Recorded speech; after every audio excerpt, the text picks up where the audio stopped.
live. So we're coming on 10 seconds left on there. We're live. It's also live on Instagram. You should get the alert. Did you get the alert?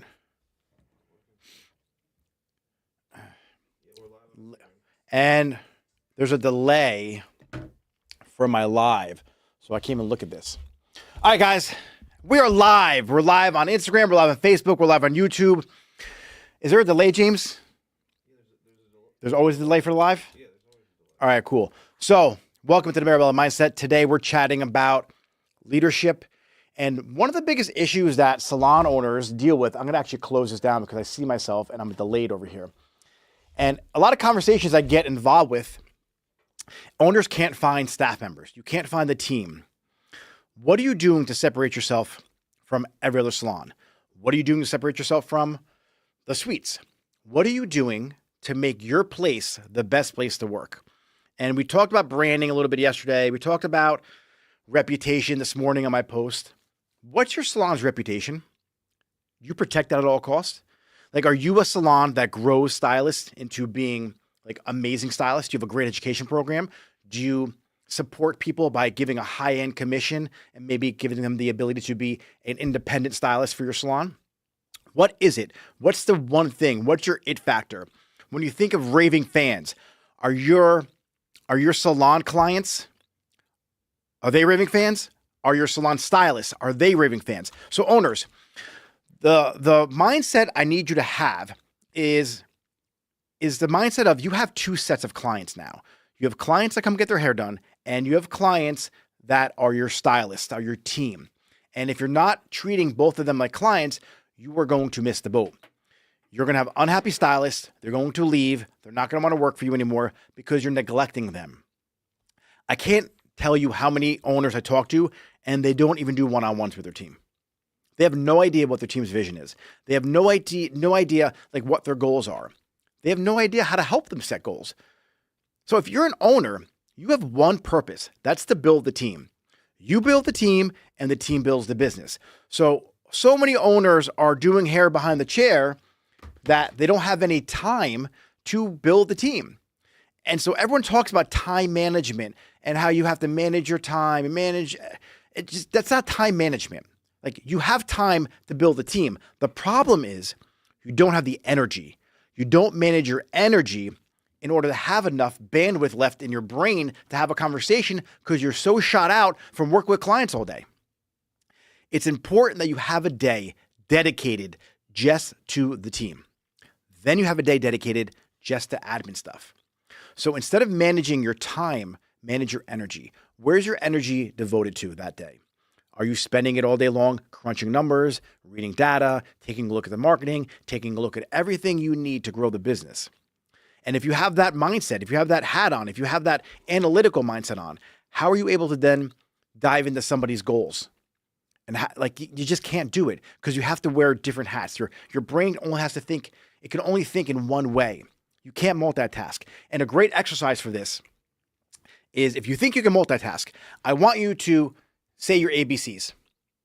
A, B, C, D, E, F, G, H, I, J, K, L, M, P. Like, you know your ABCs. Now count to 30. 1, 2, 3, 4, 5, 6, 7, 8, 9, 10. Now, I want you to go back and forth and do both of them at the same time.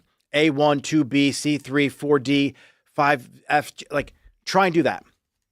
You're not going to be able to because your brain can only do one task at a time. And so all those people who tell me, oh, I'm great at multitasking. No, you're not. You're great at being distracted. That's the problem. So as a leader, it's your job to stay focused at your day's mission. If you're still doing hair, you need to make sure you're doing hair that day. That's it. You can't jump around and do hair, then do inventory, then be a leader, and then it's just, you're going to get confused. You're not going to be able to really pour in and get into the flow you need to be in order to truly commit to the tasks at hand. So I need you guys to take a look at your calendar, and I need you to see where you can cut off a day doing clients. Because if you're an owner, you should not be doing hair 5 days a week.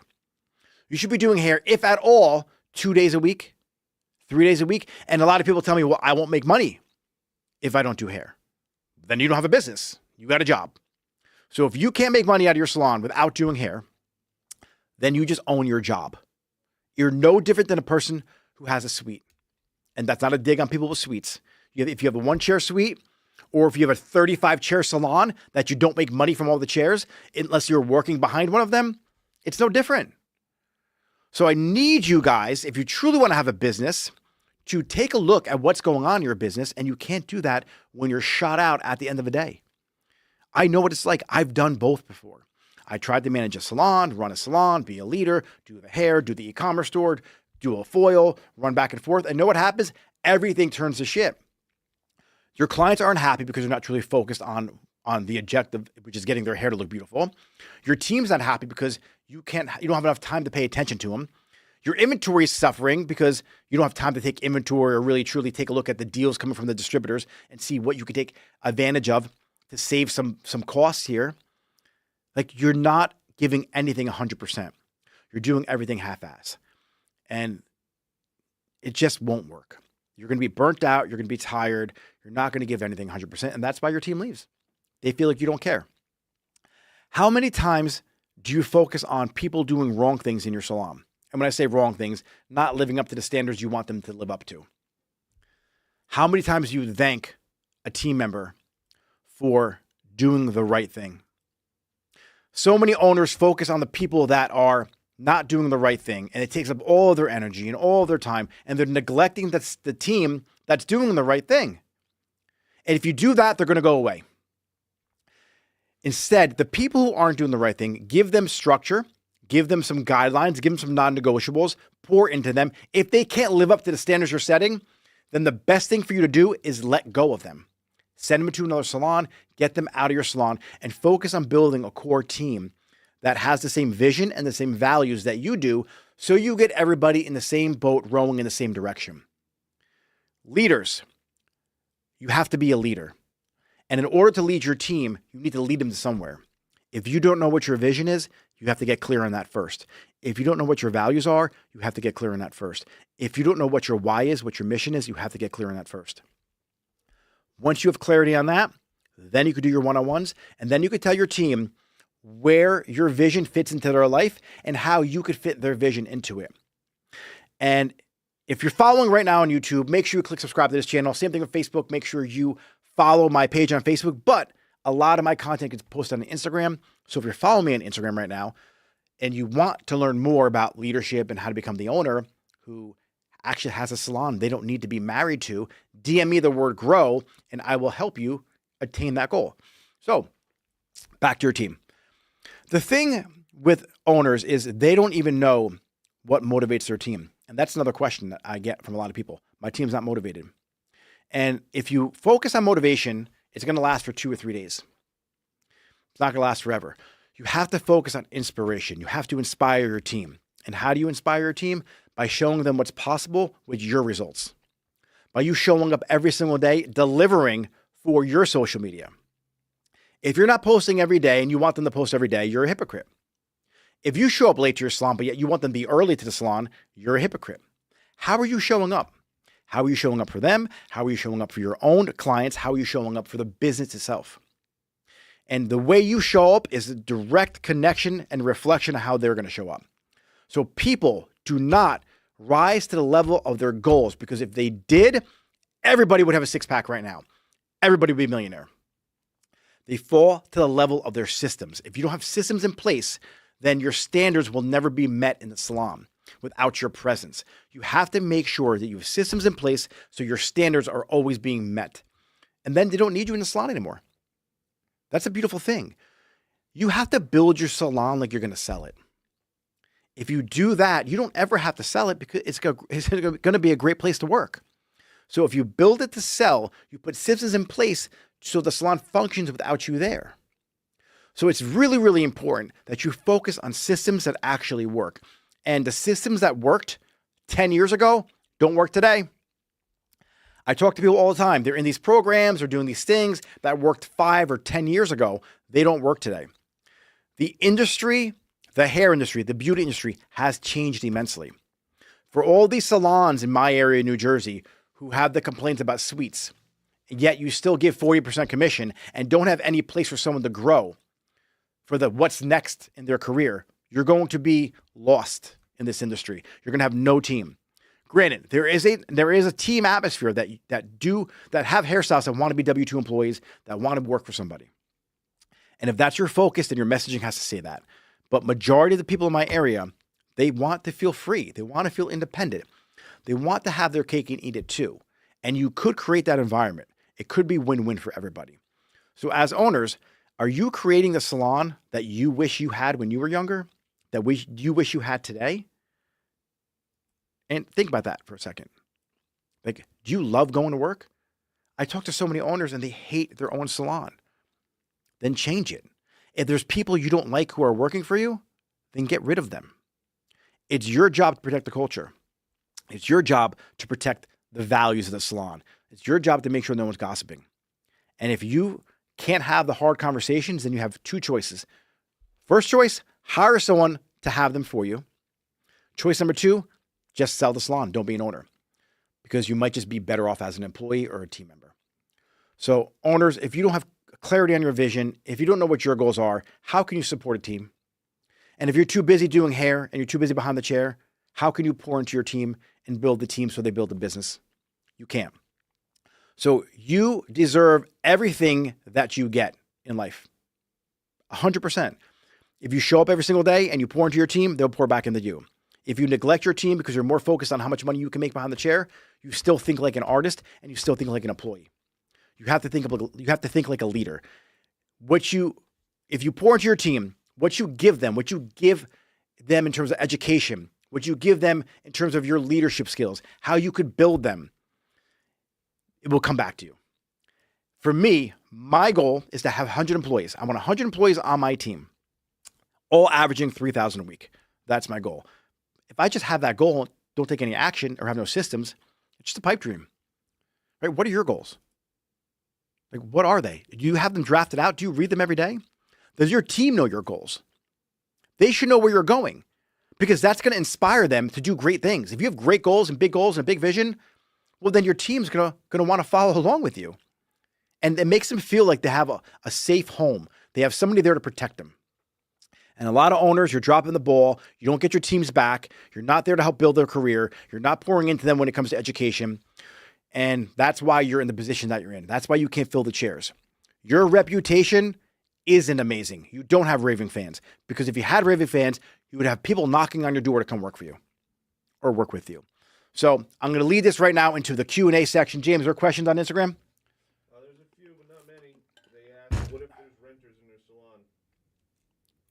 So, all right. So this is, are you talking about, so if you're talking about if you have renters in your salon and if you have commission stylists, if you're a hybrid, this is why I don't like the hybrid model. You have to do one or the other. It's possible to have a hybrid model, but how are you going to build the team? You have no commission you're making, and you have no team atmosphere because they're rentals. They only get what they produce for themselves. And then they pay the rent. There's no upside for you as an owner. Now, there's a way, this is my whole model. If I had a rental salon, this is what I would do. I would have an advertising pool. So each person can chip in X amount of dollars per week, and I create an ad campaign for each one of my renters. And so what I do is I dedicate a budget. So I might take, they can give me $100 extra a week. They give me $50 extra a week, whatever it is, $10 a day, $100 a month, whatever the hell it is. I then create Facebook ads or Meta ads or Google ads for that person. The budget that we have is the money they give you. So as an owner, you could control all the advertising and the messaging, and that's a great benefit for you if you're a renter to have an owner do that for you. So the whole team wins. Now, if you have a hybrid salon, they could contribute to that, and then they're part of that whole entire growth. And you make the upside from the commission, and then the renters have a place that they can call home that supports them. So no owners ever do that. That's my gift to you today. That is my free tip. So I'm going to jump onto the chat too and see what I got question-wise here. All right, let me scan through. James, I got it. All right, here, let's take a look. If you had to start all over again, would you do rental or commission? I would do commission. Reason being is I could pour into my team, and I have a direct connection to my income based on how much money they make. So it's more of a team atmosphere. And I'm sure there's rental salons out there that have great environments that everyone acts and functions as a team. that comes down to your hiring process, which if you're struggling with hiring, DM me the word hire, and I will give you my hiring process for free. No opt-in for an email. I'll just send it to you. You don't know how to hire the right people. And the problem is you hire because you want to make money, and then all of a sudden you realize they're not a good fit.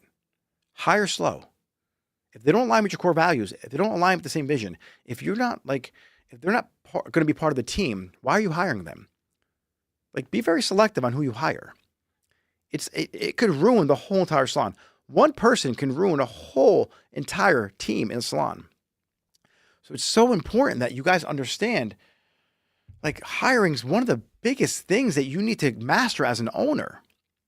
So you have to understand what your vision is, and that's part of the hiring process, to find out what their vision is. If you don't do that, how can you support them? You just can't. So let's take a look at some more questions here. James, any more questions? Yeah, Autumn, how do you get people out of the employee mindset? So how I get people out of the employee mindset is by making them independent. So I don't have any W-2 employees. Everybody, commission stylists, are independent contractors. I hold on to a piece of the commission and they get the rest. So I facilitate the salon and the transactions, the credit card, stuff like that. I supply the color, and then we do parts and labor. So they get 1099 or whatever you want to use, whatever vernacular you use. That means they're in charge of handling their own payroll for themselves. If they have an assistant, they can pay an assistant out of that. They have to file quarterly taxes. I have an account on my team that's going to help them grow into a business, an entity. So I would like them to form an LLC. I give them my whole structure. Everyone on my team have the opportunity to learn the structure that I have: the trust, the holding company, and the operating company. That's what I give them. I teach them how to do it. I teach them how to build a trust. I have accountants that can help them out. But in order to teach them how to not be employees, you have to make them responsible for things. You have to make them accountable for their own business. And so that's by setting goals with them, not for them. Like, what do they want out of their career? I always ask 3 questions of every team member I bring on. What experiences do you want to have in life? What kind of person do you need to become to make those experiences possible? And then how are you going to help other people make their experiences possible too? And if they have a vision of being an owner one day, let's do it. Like, I don't have employees, I have team members. If you treat them like employees, they're going to act like employees. If you treat them like adults, you treat them like business people, and you make them responsible for things, and you teach them the business acumen that they need, they're going to be like leaders. So it's all about what you give them. Like, I remember watching this video on Instagram, and they were talking about, like, if you want your kids to grow up faster, not like grow up faster, but be more responsible, give them more responsibilities. Let them figure it out. So you want to give them more responsibility. The problem is a lot of owners, they don't have a system in place to empower people. They want to do everything. They want to micromanage people. I don't micromanage anybody. So there's a couple different rules that I like to put into place, or a couple different frameworks that I have. First framework I like to use, got that from one of my coaches, Dan Martell, 1-3-1. When someone comes to you with a problem as an owner, what do you typically do? You solve it for them and you go do the thing. But if you hired somebody, why do you need to pay them if you're going to do the thing for them? So you have to help them to think. You don't teach people what to think, you teach them how to think, and that's how you get them out of the employee mindset. So the 1-3-1 rule is this. When they come to you with a bunch of different problems, like there's a major issue, and you can do this with color too.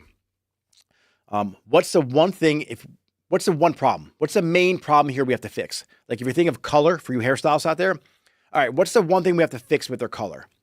Is it too warm? Is it too cool? Is it too light? Is it too dark? Like, what's the one thing we fix right now that will solve 80% of the problems, right? So that's one. What's the one problem? Identify that.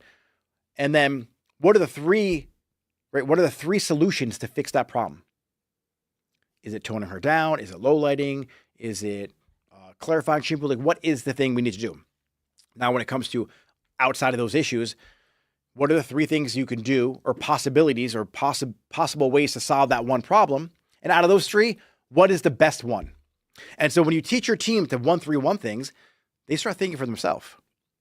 But another problem that a lot of owners have is the fact that they don't start them off on the right foot. See, you don't want to really manage the process, right? You want to give that to them. You want to manage the person, the people, but the process they should own. So that's one of the things, like you try and put too much input on things.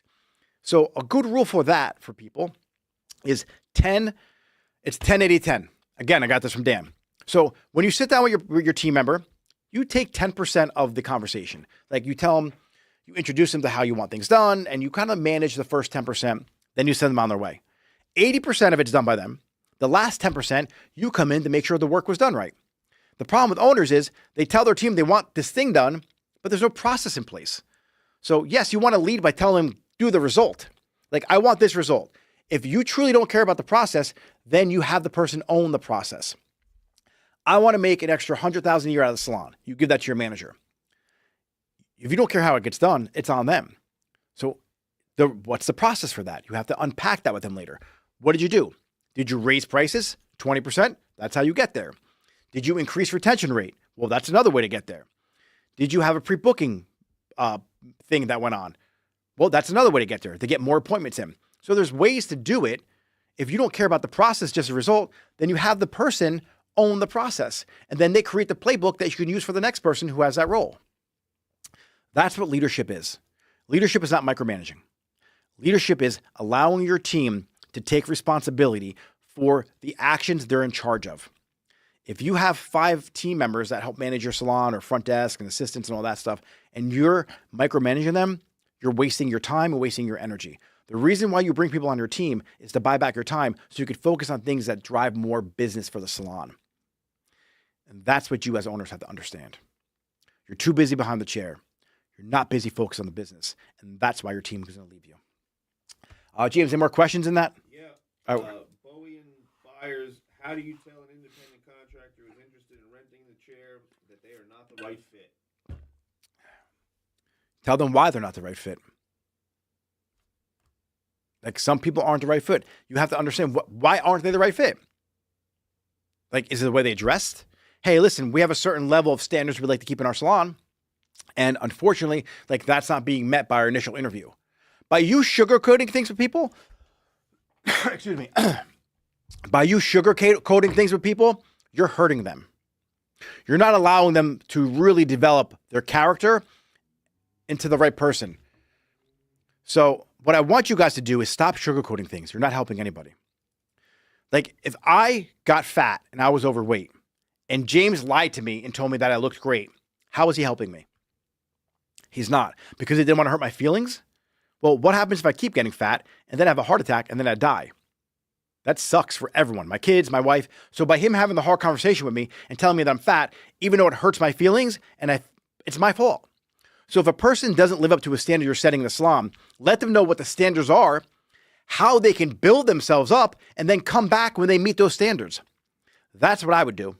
You got another question on there, James? Yeah. All right, guys, if you're on Instagram right now, drop some questions on here. Let's see what you guys got. I'm going to jump in as well on the other chat. I'm going to go through some Q&As here. So let me bring this up. Let's see what we got going on Instagram. All right, so one of the questions we had is, I'm making more money in my salon, but I have no profits. I can relate to this 100%. It's probably because you're focused on revenue. You're not focused on gross margins. Like, what are your profits? Focus on profits and you'll grow profits. What you focus on, you can grow. If you don't know your numbers, you can't grow them. If you don't know how many clients you bring in a month, you can't grow that number because you're not measuring it. Whatever you measure, you can grow. If you measure revenue, you're going to grow revenue to the ceiling. But if you have a $5 million salon in revenue, but you're spending $5.1 million, you're negative $100,000 for this year. So focus on growing the margins, focus on growing the profits, and it doesn't matter how much money you're making. Because I would much rather own a salon that's doing $200,000 in profit and maybe $400,000 a year than a salon that's doing $5 million a year and negative $100,000 in profit. I know it makes sense right now because I'm having the conversation with you, but a lot of people don't think like that. You think the bigger the number, the more money you're making. I've been there before. Trust me. I've grown a salon to $3 million a year between online and sales in the salon. And guess what? I didn't have $3 million a year in my pocket. I was negative that year. It's bananas. And then I started taking a look at what I was doing, what I was focusing on. I was focusing on the big number. You can't do that. You have to focus on the profits. That's it. That's all that matters at the end of the day. How much profit are you pulling out of the business? All right, let's take a look at some more questions here. All right. All right, cool. So this was a question actually that was asked in my stories today. So I took a branding course, but I don't have any more clients. For you guys talking about branding, if you're so focused on your feed and the color scheme and the font that you're using, that doesn't mean anything. Focus on your reputation and focus on the quality of your product and focus on creating raving fans. Brands are created, personal brands I'm talking about. Personal brands it's what people say about you when you're not in the room.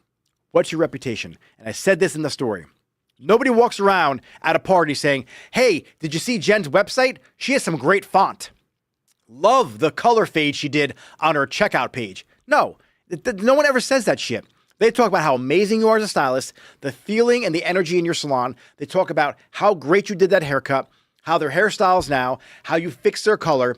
They talk about the service and they talk about the feeling they have in the salon, what kind of person you are. That's what they talk about.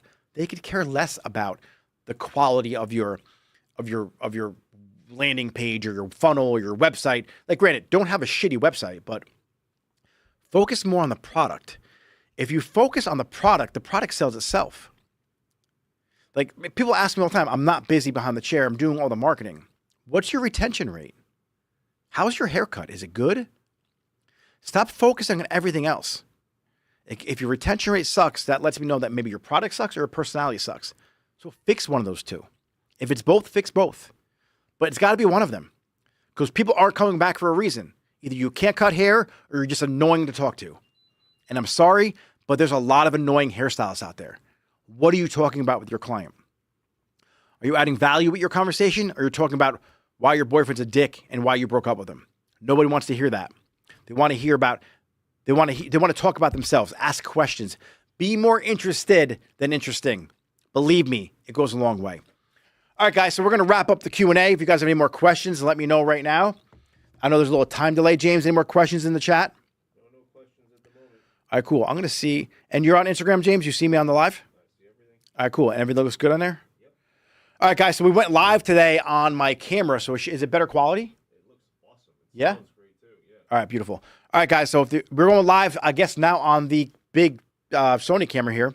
So is it a real size or is it like horizontal? It's real size. It's really nice. Yeah? All right, cool. So I'm going to watch that live in a second. Guys, thank you for tuning in for live today. We go live every day at 12. Tomorrow, Wednesday, Stu, if you're watching, I'm bringing on Stu. He's going to add so much value on tomorrow's live. It's going to be amazing. So tune in for that. Now we have guests call in live too right now, right? Yeah. That we're doing live? All right. If you want to see me unpack a particular subject on the live, let me know ahead of time. I'll talk about it on the live. If you want to raise the level of your success, if you want to be a better leader, if you want to learn how to buy back your time, if you want to learn how to actually have a business that runs itself, DM me the word grow. Don't suffer. Don't try and figure it out yourself. We could time collapse your journey. I'll help you out. We have an amazing community called the Level Up Academy. Just DM me the word grow and we'll get you on the curriculum. We'll get you in the community. And you will see your profits soar. You will see your leadership soar. So guys, thank you so much. Thanks for watching. I will see you tomorrow. Adios. Goodbye.